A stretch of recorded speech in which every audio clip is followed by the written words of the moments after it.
jejak yang menolak lupa.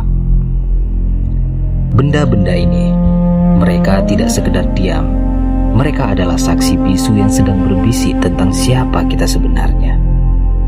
Di Museum Suso ini, yang kita kelola bersama teman-teman di Action, kita tidak sedang mengumpulkan barang antik saja. Yang sebenarnya kita lakukan adalah kita sedang menyusut kepingan identitas. Lihatlah pada setiap serat kain, setiap pahatan kayu, dan setiap catatan yang tersimpan rapi di dalam Museum Suso. Di sanalah ilmu pengetahuan lama bertemu dengan keberanian di masa depan. Kita merawat tradisi bukan untuk hidup di masa lalu, tapi untuk memastikan anak cucu kita punya kompas saat badai modernitas datang menerjang. Karena budaya tanpa sejarah ibarat kapal tanpa jangkar, mudah diombang-ambingkan lalu hilang di telan arus zaman.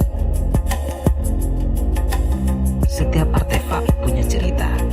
Mari kita rawat akarnya bersama, menjaga identitas peradaban untuk warisan generasi di masa depan.